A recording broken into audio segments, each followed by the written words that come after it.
1,000 subscribers! What better way to celebrate than by talking to my computer for God knows how long this will take. I invited my subscribers and patrons to ask me questions and you guys did not hold back. I had to split the Q&A into 2 parts and hilariously they're both gonna be the longest videos I've ever posted. I considered taking the opportunity for a face reveal, but I had no time to get a good camera or a microphone I don't need to hold half an inch from my mouth. Maybe for 100,000? So enjoy the questions on screen. Here we go. What's your nationality? Money on Brazilian, judging by some accent lapses. This was the most requested question. This comment here specifically got some 20 comments debating where I'm from. I did consider revealing it today, but these discussions are just too fun. People scouring details and researching how I pronounce syllables in random words to determine where I'm from. It's so fun! He can pronounce cuatro. He must be Brazilian. He knows the German dub of Play Me the Song of Death. He's definitely German. I love this. Sometimes I mispronounce names I know how to pronounce. Sometimes I go out of my way to properly pronounce words from languages I don't speak. I enjoy seeing the fire burn. How old are you? I'm 31. I don't look it, right? What do you do professionally? I do this. It's a full-time job. I got no time for anything else. These videos are 8 hours a day, 5 days a week type thing. And this is the part where I invite you to join me on Patreon. It makes the whole job thing much safer. Who the hell are you? Your friendly neighbors sometimes. Mr. Moviewise. Where are you from? You guys are gonna hear this a lot. As I said before, Suriname. Do you work in the movie industry? I do not. Yet. If not, do you have ambitions to do so? Yes. I love the classics, but to me some of them can be objectively slow at times, like the parachute landing in Where Eagles Dare. Still one of my favorite war movies ever. Do you feel you sometimes go a little soft on them? I've thought about that sometimes, but we absolutely do not need to give people reasons not to watch classic films. They are already not watching them, even people who work with film. Of course, not all old films are great, many obviously have problems. Those problems are pretty different from the problems you find in modern films. Problems found in old movies usually involve sappiness, excessive moralism. The editing is slower, I cannot lie. But they are usually more vivacious within the frame. You gotta keep your eyes active, maybe. I love Where Eagles Dare, by the way. If you could sit down with any director, living or dead, who would you most want to speak to? What would you ask them? I watched an interview with Billy Wilder some months ago that made me want to punch the interviewer. He kept asking those silly bibliographical auteurist wastes of time journalists love when Wilder was clearly interested in talking about craft, which is the only subject that really matters, I'd say. Billy Wilder said, I think, that he wouldn't have had the need to become a director if only good directors had directed his screenplays, and he mentioned John Ford, Luis Buñuel, and I think Howard Hawks. And he also said he could cite some 50 more names and that dipshit interviewer didn't ask him to. How can you call yourself an interviewer and waste that shot? I'd ask him to name the best directors and tell me why they are the best. What do they do that's different from, say, Mitchell Eisen? I know he disliked how Mitchell Eisen shot his scripts. Ask him exactly what I do in my channel. Tell me what sets the greats apart from everyone else. Since I'm talking about Billy Wilder, I'd also ask him a billion questions about screenwriting and dialogue. Does it get boring being so correct all the time? No, never. Do you read fiction? What are your favorites? I do. I mostly read classical literature. We're talking about novels, right? Fiction sounds like novels. My favorites are the trilogy. That's how it's known, the trilogy, by Henryk Sienkiewicz. One book better than the last and the next. They were all adapted into good films too. I love War and Peace, Larry McMurtry's Lonesome Dove. It's one of the best times I've ever had reading a book. My favorite genre is actually epic poetry. The best are Jerusalem Delivered, Orlando Furioso, and the Iliad. Any non-cinema related hobbies you would like to share? Reading? I had a hardcore chess phase, but now I don't study it and just play casually. I don't care anymore about ELO or thinking.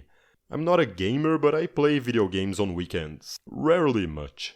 You've illustrated deft staging and camera movement used by great directors to elegantly and concisely cover scenes. Could you, at your convenience, explore how the changing minds of characters are revealed through framing and cutting? I'm thinking, for instance, of Arthur Penn and Dede Allen following the arousal between Bonnie and Clyde early in the picture. We don't just see it. Our own minds move and shift. I'm sure you see a lot that flicks by me unnoticed.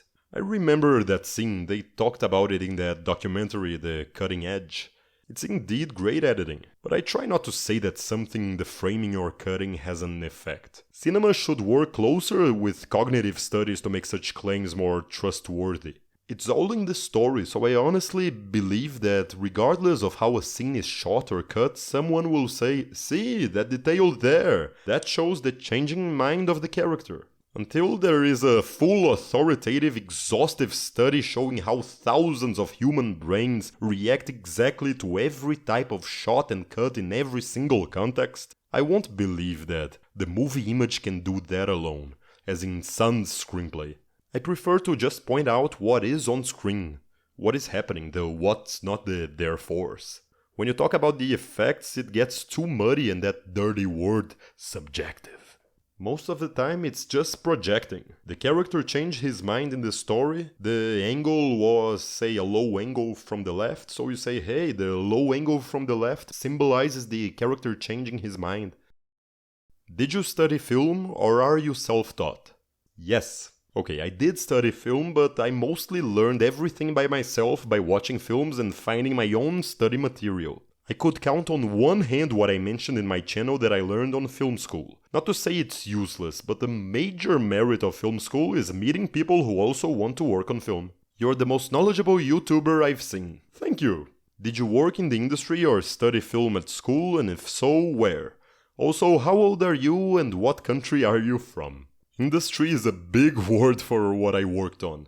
I did work in short films made by friends and classmates. I directed a couple shorts. I am still 31, but it might change at the end of this recording. Given the premise of your last video, that's the what do directors do one. Are there good directors that you think have no luck? As in Hollywood's go-to maligned safe hands for blockbuster junk? They may have commercial success, but maybe the movie scripts, producers, or performances, etc. put them beyond saving. Basically, can Roland Emmerich, Michael Bay, Jake Kasdan, Peter Berg, Ross and Marshall Thurber and their ilk even block? No, they can't. Beyond their ability to appease stars and operate within blockbuster movie confines, do any of them show good fundamentals or interesting and effective craft in their movies? Michael Bay has his... Wait, who's Jake Kasdan? Red One, Jumanji, okay. Michael Bay has his pictorial moments sometimes. As many as Ridley Scott, maybe. Most of these guys are just CEOs. They get the ship afloat. They're not adding anything. Everything interesting you find, if you find it, will be a fluke. They shoot so much it's bound that something interesting here and there will turn up. They're non-artists who hit the jackpot in an art form. They don't need to show artistic talent or creativity. They just need to deliver. Replaceable, but they're there. Whom do you think is more overrated? David Lynch or Quentin Tarantino? Tarantino? I feel like Lynch is appreciated as much as he deserves. A group, not huge, but noticeable, of loving fans. Tarantino is worshipped up to excess. I like him though. Third world cinema, it's out there, but clearly a lot of these countries that don't have strong cinematic traditions have a lot of catching up to do. Do you think the canon as it stands needs massive reworking to consider masterpiece films from countries lacking consideration within the canon? Absolutely not! That's something I speak against whenever I can. The canon is for quality and nothing else. It's not for niceness, it's not for inclusivity, and it's not for quotas. Canons are the perfect specimens of a given art form. It exists and should exist for craft, creativity, innovation, excellence. Broadening a canon is creating something else. I've got nothing against making lists with different premises. I welcome it, but don't call it a canon. The moment you find a single film from a forgotten country in a serious best ever list, it's proof enough that the doors are open and anyone can get into if they try hard enough. I believe in it 100%. Lowering standards for extra admittance is unfair to the greats and patronizing to the rest. A film like West Indies is brilliant on its own to stand alongside every American and European film without adding any extra cultural requirement. And in any case, a hard-set physical canon doesn't really exist. Basically, the message of my video about the top 10 best, top 100 best movies. The canon, as we know it, is basically some hundreds of films in hard black, followed by hundreds more in grey, hundreds more in white, and endless transparent ones. But excellence is still king and should always be. Otherwise, what are we even learning, cinema or geography? What do you think of shitty cult genre film cinephilia? I personally recommend usually masterpiece films to people because beauty and wisdom is nourishing for the soul. But I think as a filmmaker, a good cult film exercises my what-if imagination. Sometimes it's extra surprising when these films come together on something corally unique in style and form, and begs me to wonder what it would look like if those ideas were expanded upon or even just shuffled around.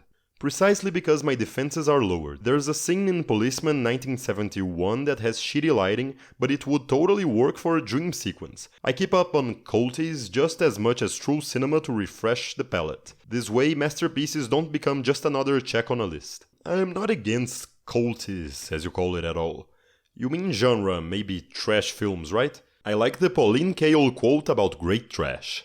I don't place these films in best ever lists, nor do I take it seriously when people do, but they have their value. We're supposed to be having fun, right? What's the problem with an unaccomplished film that is fun? And technically, there's nothing stopping them from being better and more creative than prestige films. I would rate Argento and Bava as culties. Many, believe me, many disagree, and that's why they're so good. They're elevating what could easily be trash. What do you think of the cinema cartography? Are they based or Kringle-pilled? Had to look up Kringle on the Urban Dictionary. Went as fine as you'd expect. I'll say that cinema cartography is not bad. They do know a fuck ton. I've seen many channels where they clearly don't. The cinema cartography is not it. They are a tad too esoteric for my taste. I'm not their type of spiritual person. Though I do love like stories of old. Who mentioned me once? But cartography is too much for me. By based, do you mean their degeneracy video? I agree with the message and I was surprised they thought like that. I'd have expected them to be one of those all art is good art type of people. And I'm glad they aren't. They must have lost a lot of subscribers. They gained at least one with me. Degeneracy is too much of a loaded word. Maybe they should have simply changed the title. But I respect someone who sticks to their guns. If you're patient with the philosophical, spiritual side of film analysis, they're terrific. Personally, I prefer what's more physical.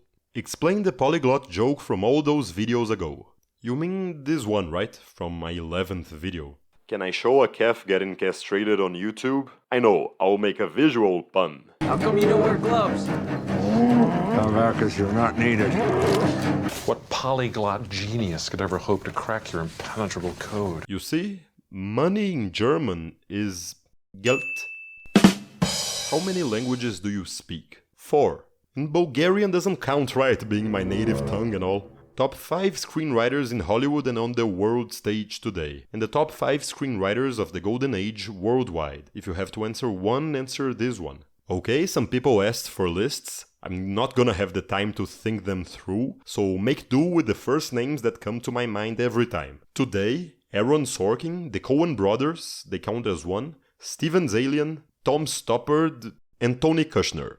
Best. Billy Wilder, Joseph L. Mankiewicz, now it's tough. Robert Bolt, Julius Epstein, Jacques Prévert. What do you have against Pasolini films? What don't I have? Quite some people ask this question. To this other one, my favorite Fellini is La Dolce Vita. Pasolini's films look like garbage. Seriously look at them. His screenplays are also either on the nose or too cryptic to the point of emptiness. His shots look like shit. How can people not see it? Here's a challenge for Pasolini fans. Find one shot, one single shot in any of his films that looks like it was planned. Like care and preparation and creativity went into it and not like they just turned the camera there and pressed roll. Really, people, are you guys watching his films or letting the pictures go by while you think about some intellectual meandering you read somewhere before? These are not professional-looking films, they're junk. And he insisted on adapting one masterpiece of literature after the other. When watching a movie, do you pay active attention to the subtler things like blocking, editing, or only when you go back and analyze a film you liked? Today I pay attention on a first watch. It's just a muscle you develop. Of course you notice even more things on a second time around. Favorite film critics working today? Easily Richard Brody, then Matt Zoller's Heights. These ones are the most insightful and, you could say, educative. I also love watching here on YouTube Dan Murrow. His videos feel friendly. Other YouTube channels you like, inspired you, film related or not? Where to begin? From Channel Awesome, remember? Kyle Kalgren from Brows Held High. He was the first video maker I ever saw who merged serious critique with humor. He still makes video essays on YouTube, and I have no doubt he would hate me. I found that music analysis channel Sideways while researching for my musicals video, which is one of my personal favorites and you should all watch. And I fell in love with his style. He teaches extremely technical things, and he's passionate about everything he says. Love that. I started playing angry after watching him. He's very fun when he's angry. You know Gotham Chess? When I started watching him, I'd imagine how much a film analysis channel in his style was needed. A channel that furiously called out films on their mistakes, like a stern but well-intentioned professor, instead of an angry teen. I've always considered Gotham Chess an inspiration in that regard. How he truly loves, worships brilliancy, and gets mixes of anger and disappointment with blunders. What are some of the best books on the subject of cinema? Screenwriting, directing, editing, cinematography? Many people ask me about books, so let me answer you all right now. I mentioned David Bordwell past the point of sense and still not enough. Nobody's better. His Figures Traced in Light is the best book on blocking ever written. The way Hollywood tells it, I made a video about it, the only time I made a video about a book, for now. His narration in the fiction film is the most insightful book on film I've ever read. You can read basically anything he's written, including his blog. His widow, Kristen Thompson, is also great. She has books on her neo-formalist approach to film analysis. Check their big books, Film Art and Introduction and Film History and Introduction. Even if you know film history, I advise you read Film History and Introduction. The specific book I've cited the most in my channel is Alexander McKendrick's On Filmmaking, and it's the only book I've ever seen that divides the subject between screenwriting and directing, which is exactly what I do in my channel. It's all gold, but his lessons on directing are really special. It's funny how every time he wants to hypothetically direct a scene, he goes straight to, how do I do it in one take? On screenwriting, Robert McKee will always be the best writer. This one here is my favorite screenwriting book though. I advise watching the discussed films while pausing to follow along with the book. It's pure gold. Here is a book for theater directors that every film director should read too. The fact that directors don't learn this type of stuff is why blocking is a dying art. What movies and/or screenplays have you studied the most? If I've studied something a lot, you have learned about it here. The ones I love the most, Hamlet, All About Eve, The Bridge on the River Kwai, The Cook, the Thief, His Wife and Her Lover. I wrote a bachelor's thesis about the direction of Tinker Tailor Soldier Spy, so it's unlikely there was a particular film I studied more. I studied that film so much that, believe it or not, I understand it. I wrote a chapter just explaining the plot point by point so the jury could follow. It's odd that I haven't made a video about it yet. At first I was saving it for something easy. Spoiler alert, no video is ever easy. But now I fear how huge it might end up being if I use my thesis as basis. I would share my thesis with you guys, but it's all in Icelandic. Not necessarily a question, but it would be nice to get more of your views on screenwriting in your videos. A specific video dedicated to the craft of screenwriting of some kind perhaps. I'd say I made plenty of videos about screenwriting. There's a playlist. Whenever I talk about dialogue, I consider it to be a video about screenwriting. I'd make more, but directing videos usually get more views. What do you consider to be the best 10 films of the 21st century and why? There's no time for why, so I'll just list, in no order, The Wolf of Wall Street, Uncut Gems, Old Boy, Werkmeister Harmonies, Lincoln, Gangs of New York, Never Look Away, Wild Tales, Carlos, and Cosmopolis. What are the best romantic comedies of all time, not including When Harry Met Sally? The best romantic comedies are the classic ones, easy. Sabrina and Ninotchka at the top. Be Like Billy. His Girl Friday, if it counts. Another Wilder script, Midnight. It's most underrated and brilliant. Sacha Guitry's Let's Make a Dream too. I'm out of ideas for now, we'll circle back later. Thank you very much, good sir. You are welcome. And he never came back.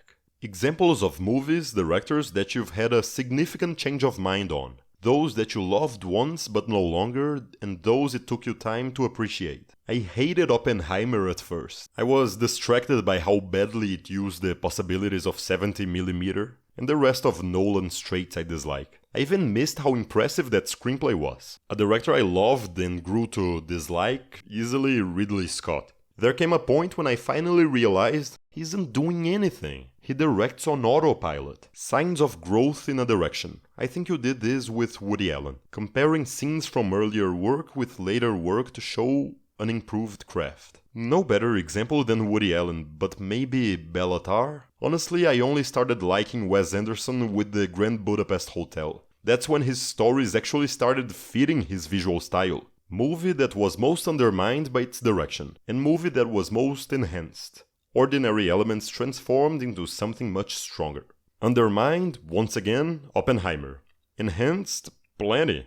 Would the films of Jacques Tati even work if they were shot in any other way? Or Sternberg's films with Marlene Dietrich? Thoughts on how to develop a more discerning appreciation? Are there resources, activities you recommend to strengthen the movie analyzing muscles? Maybe just running your eyes around the screen as much as possible. Even if that might distract you from the story at first. Just keep an eye out for cuts and scan the frame well every time. Consciously at first, then it soon becomes second nature. Maybe pattern recognition games, but at this point I'm just making stuff up. Jess? What do you think of Megalopolis? Loved it. Perhaps the most original film of the century. Is that your real voice?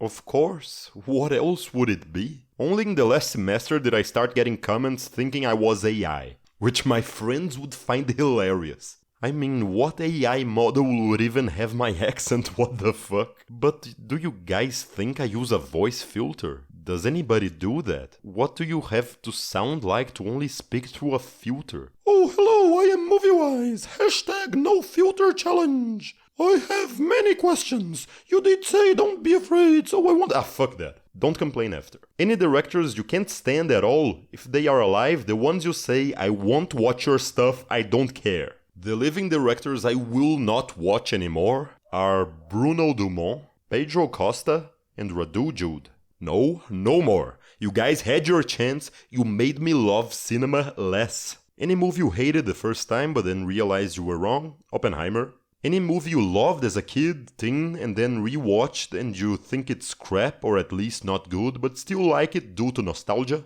Not that specifically, but maybe Kung Pao. I loved that film as a child. Haven't rewatched it in nearly 20 years, but I just need to close my eyes and I can see it in my mind's eye. Which movie do you love that everyone, popular opinion, hates? And the other way around. Megalopolis for the first one. I wouldn't say I love it, but Blonde was terrific. I love, as I said before, Cosmopolis, which most people hated. As for the opposite, everything by Cassavetes and Pasolini. His only good film is Cello, which is a weird thing to say. Most of Bresson, I don't care one bit about Blade Runner and Raging Bull. Recently, Dune 2. People were delusional about that one. Do you recall when was the first time you started analyzing movies by the technical aspects, apart from whether you liked them or not? When the camera approaches the empty doorknob in Sunset Boulevard. That was the first time I noticed a director's hand. I was 14, probably. The post-battle tracking shot of Henry V by Kenneth Branagh, it was the first time I noticed a long take. Which movie do you think is great but you feel that nobody watched it? The Hypothesis of the Stolen Painting. Most of Raul Ruiz, but especially that one. I planned to make a video about that film, but the cinema cartography beat me to it. Doesn't mean I never will though. I want to make a video about Ruiz's varied and amazing direction style throughout his career. A more recent great film that nobody watched, Neruda. Pablo Larraín's best by very far. One of the most creative films, one of the most creative screenplays of the century. I could mention more films, but let me save them for their own videos. Did you ever get contacted by film distributors to be invited to talk good things about a movie? And the other way around, did anyone involved in the films you talked about contact you after you made the videos? People keep asking me to make videos about their films, but that sounds like a big conflict of interest to me. It would be too random and shady to suddenly make a video about an unreleased indie feature from a first-time filmmaker. And no, nobody ever contacted me about having worked on a film I discussed. Can I have a breakdown of Branagh's Henry V? What directorial choices work and what indicates him as a first-time film director? P.S. Maybe a standalone video of directorial debuts and compared to a later or more recent work? I mentioned The Long Take. I also find how he shows the French army approaching brilliant, as in he doesn't show it, he shows the Brits' faces reacting to a huge off-screen army. Perfect to save money they don't have. I think this is one of the greatest debuts of all time. Still his best after Hamlet. Hey man, love your work. Nice. What does cinematic mean for you? For me, it's something that could only exist in cinema. In the first chapter of On Filmmaking, McKendrick mentions a scene from The Lovers of Verona, written by Jacques Prévert, one of the best of all time, that is completely cinematic. It wouldn't be effective written down, nor shown on stage. I agree with the common belief that a movie should be understood even on mute, though people misunderstand this and think little dialogue is cinematic. It's not. Shallow depth of field is not cinematic, neither is letterboxing. So cinematic is what's unique to cinema. Movement, depth, a fixed point of view, editing creating new meanings, those maybe. Can one have non-narrative feature film that is still cinematic? Yes, of course, why not? Storytelling itself is not unique to cinema. Can you tell me a low-budget technique for making cinematic short movie? Let me include this question here. Best advice for a first-time director in his first feature. Plan everything you're gonna use so you don't spend the money you don't have on something you don't need. Of course it's not always possible, but I've always wanted to use this example. Look at this shot from Hi-Fi-Fi, Jules Dassin. They didn't have a cafe with a view to the building they're looking at. So they placed a wall, a table, chairs and props on the sidewalk. You'd never guess. All the director needed was this angle for the whole dialogue. There was no need of a cafe, just the idea of a cafe. I also love how in The Night of the Hunter we never see courtrooms. We just get angles that insinuate we're in a courtroom. Might make a video on this subject someday. Both films are from 55. Imagine you blow your budget on a location, you get there and all you needed was a wall. If I were producing, I'd kill you. In college, we once drove for 2 hours to get to a cottage in the country. We filmed from about midnight to 6 AM, and the director shot from only 2 angles that could be found anywhere. We would have wanted his blood if we weren't all dozing off throughout. And do you have any idea how cold it is deep in the country here in Azerbaijan? It was freezing. Oh, and don't film in scope. 185 is your friend. Given your deep understanding of visual literacy, to what degree do you perceive cinema's techniques of influence and audience control bleeding into everyday forms of communication, such as news and social media? What do you see as the particular benefits and risks of its evolution from something novel to something more quotidian? Oh no, not a difficult question. Mind if I merge your question with this one here? How do short video formats such as TikToks and Reels reflect the evolution of film and cinema, particularly in terms of editing techniques and the construction of meaning? Over the century, editing became something universally understood. Even if most people don't notice it or even know about it, it's second nature to everyone. You can cut between virtually anything and everyone will come up with a connection between the two images in their minds. We've had plenty of hilarious memes that work specifically because of montage theory, and everyone's doing it without even having to think about it. I've seen many stupid edits and collages that made me think, I wonder what Eisenstein and Pudovkin would think about it. On the bright side, you see a lot of creativity where you wouldn't expect it. On the bad side, editing feels less like a language and more like a toy. I rarely think thought was put into it anymore. Once you get used to fast editing, as we all have, you get desensitized to the creation of meaning. It's a million shots telling one thing instead of 2 shots telling 3 things. It's a very complicated subject. I don't think I can answer everything right now. Boobs or butts? Yes, thank you. Both, please. Do you like Park Chan-wook? I do. What's your opinion on Sam Raimi's directing style? In his earlier career, when it was cartoonish, pretty cool. I love the style of The Quick and the Dead. What are your thoughts on Iranian and Indian films? Iranian films are too realistic and Indian films are too unrealistic. Hope that will do. Where is your amazing accent from? Since you complimented my accent, I'm gonna tell you. I come from... God damn it! Sorry about that. Are you planning on making a video about your favorite non-English language films of the recent years?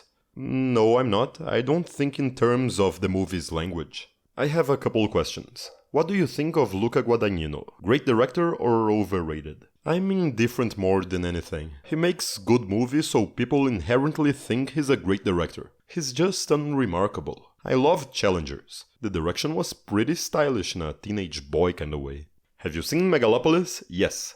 What makes a perfect historical epic? Let me mention one of the hardest videos I ever made and one nobody watched. Watch it! There's also the epic visual style. I have a dream of making a video that's over 3 hours long examining the history of what I call the epic style in cinema. Maybe it could be a series of videos later merged into a huge one. But check that video for what makes a great historical epic screenplay. For great visuals, it's basically making the characters part of a big environment. Characters must narratively and visually affect the large world around them. I'll develop that into something enormous someday. Some say that Quentin Tarantino steals ideas, like he stole the whole story of Reservoir Dogs. What do you think about that? I think if a film inspires you to a point where it makes you watch a whole other film in your mind, and you find that new film better, you should absolutely make that film. Every idea already came from somewhere else. One just has to change enough. Hard to ask, but maybe... How did you get into film? When I was 13, I decided to watch every film that won the Best Picture Oscar, and one thing led to another. I answered number 2 already. Favorite writers? Shakespeare, Jean Racine, Corneille, Tom Stoppard, Tolstoy, Sienkiewicz, Georges Perec, Henry Fielding, Schiller, Homer, Alexander Pope. These come to mind. Biggest gripe with modern filmmakers. Don't I talk enough about that already? The fact that they separate films between dialogue scenes and set pieces. Big moments get all the love and creativity, and dialogue is treated as a boring, necessary evil. They give no planning and no creativity to it. I have 3 questions. Yes, you do. Your top 10 most favorite film directors. In no order: Billy Wilder, John Ford, Max Ophuls, Otto Preminger, William Wyler, Vincent Minnelli, David Lean, Jean Renoir. And before I get Buñuel, Lang, Kurosawa and everyone else battling it out, the last 2 spots are for the living: Spielberg and Peter Greenaway. Why don't you discuss about other language films? Objection, Your Honor, leading the witness. Do you even follow the channel? I talk about other language films all the time. It's not balanced because I don't think in those terms. And some might be shocked, but English is not my native tongue, so from where I'm standing, I only talk about films in other languages. Because, I've never talked about a film in my native Greenlandic. Nowadays, audience lost patience because of the Reels culture, and it is affecting cinema also how to overcome this situation. Honestly, there's no overcoming this, and it will keep getting worse. Congratulations on your 50k, well deserved. Thank you! Would you rather have modern, practical dialogue with a classic directorial style, or intensified continuity directing with a classic analytical dialogue? Why you do this? This question is just cruel. I can think of pros, great pros, for both. I'll go with intensified continuity with great analytical dialogue. Because you can have good modern direction, but you can never have good, at least impressive, overly practical dialogue. You answered one of my big questions in your last video, that there are bad films that are well directed, but I'm also curious about the opposite. Are there films you think are good that are badly directed? Also, in a slightly related question, do you have any guilty pleasure films? Trash movies that you love for a reason other than their objective quality or lack thereof? They remind you of someone or take you back to a particular time and place, or they just make you laugh? Many comments to this question answer the first question. I'd say most good films today are, if not badly directed, then just okay. On to guilty pleasures. I love Planet Terror, but my favorite guilty pleasure film is the 1967 Casino Royale. That film goes so wrong in so many ways, but it's a beautiful mess. I should watch it again. You're one of my favorite cinema channels on YouTube. Thank you. Since film school is out of budget for me, your videos are like a great film class. Thank you for teaching and sharing your knowledge with us. You're welcome. And congratulations on 50k subs. Thank you. My questions are, why must we dumb down a film to reach a mass audience? Can intelligent cinema be a blockbuster? I think this is a non-truth that's taken for granted. A film doesn't have to be Tarkovsky, but it doesn't have to be stupid. It can be smart. I think many smart films find some level of success. It just needs a good story and enough emotional weight to be popular. Audiences like feeling smart. Artistic cinema versus commercial value. As a storyteller, what would you choose between these two? If I had to choose, commercial cinema, because I find commercial films with artistic merit more often than artistic cinema with entertaining merit. Or even artistic qualities at all. How do you find originality when story ideas you get are already made by someone else or explored? I mentioned something like that about Tarantino before. Every idea was already made before cinema started, so I just don't think about it. As a film director, you have several choices for shooting a scene, including wide shots, close-ups, medium shots, tracking shots, zooms, pans, tilts, and more. How do you decide which shot to use or how to film a particular scene? I often find myself spending too much time thinking about this topic. I look forward to your answers, thank you. I believe you must have watched thousands of films from every era and style before that becomes second nature to you. You think what's the style and the feeling you want to give. Then you think what similar films look like, and an idea will likely emerge. That's basically decorum, and that's something you learn through observation and memory. You've taught me to pay greater attention to films, particularly the way scenes are blocked. When do you feel blocking? And the other practices, skills, and methods of filmmaking you appreciate peaked? Is there a decade, a specific year, a specific film when you feel cinema reached its high point? Many thanks.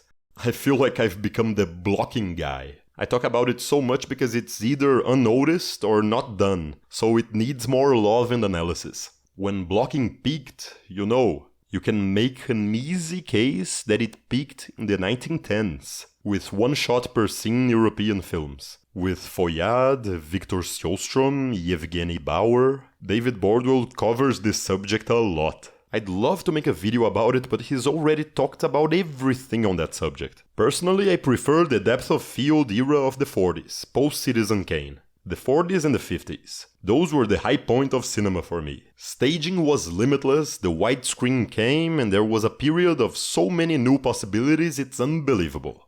But I like your specificity. A specific year would be 1950, the greatest year in movie history. I have plans to make a video someday of the top 10 years in movie history. And I would love to see normies bitching about where are 2007, 99 and 94. So the high point was 1950. A specific film? I feel tempted to say Sunset Boulevard, but don't write it down.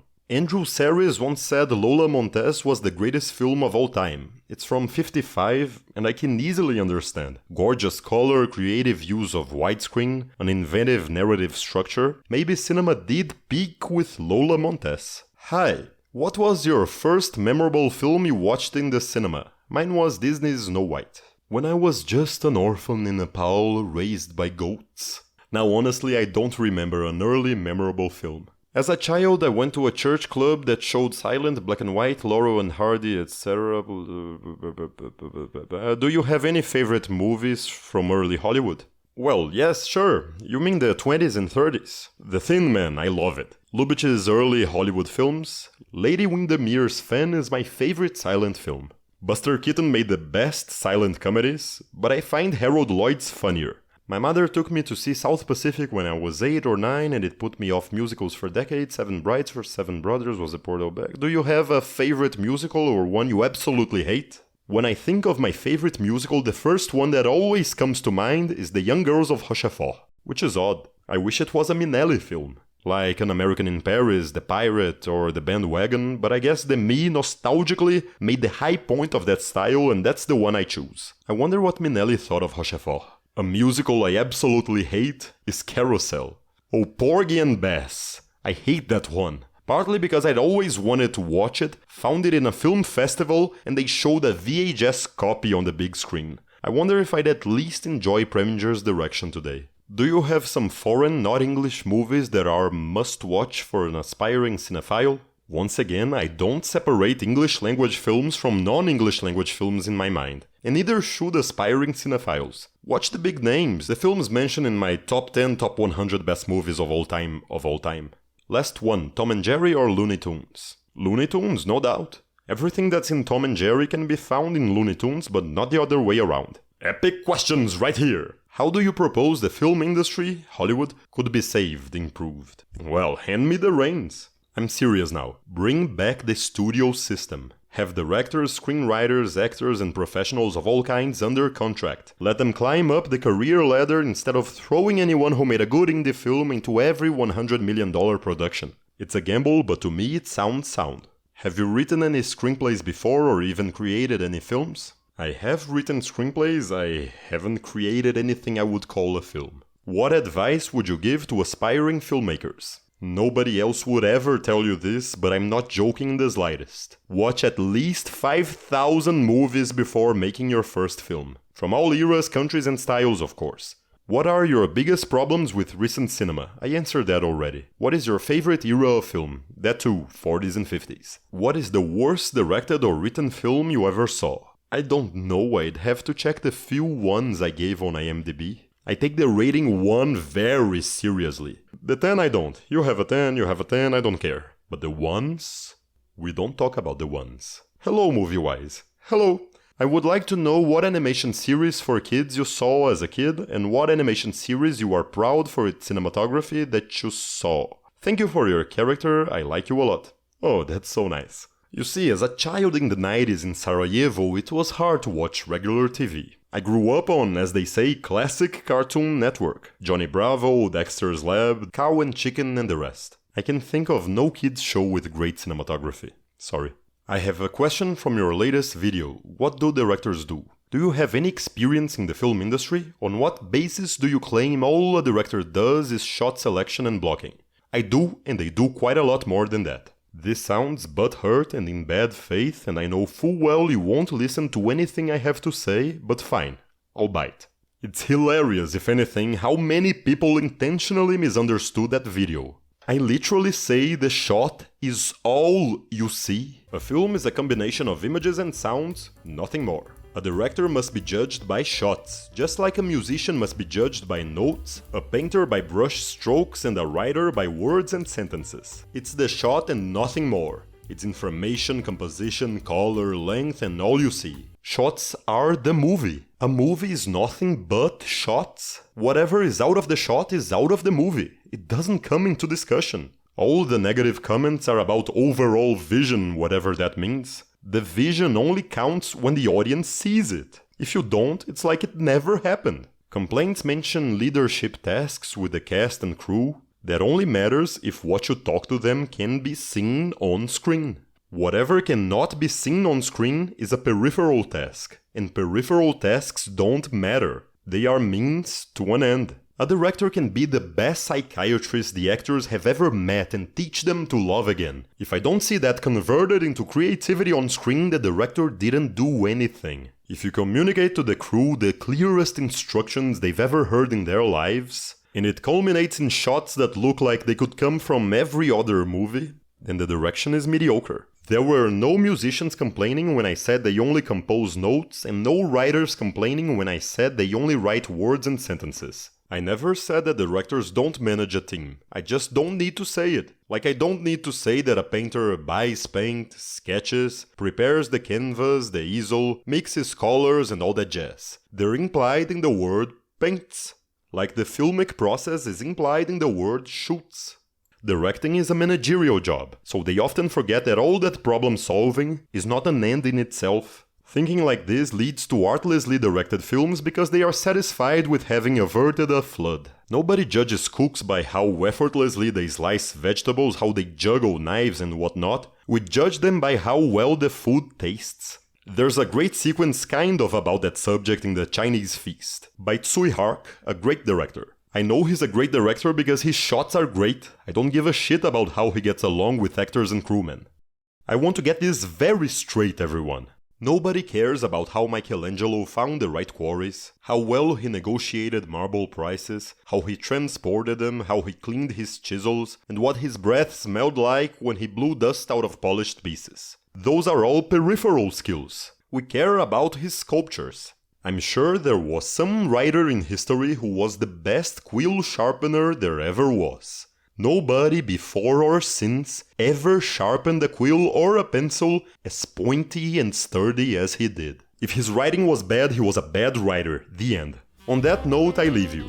In 2 weeks, you'll get the second half of this indecently long Q&A. Remind me to limit it to 1 question per person next time. Right now, I wish you a Merry Christmas and a Happy New Year. See you all in 25.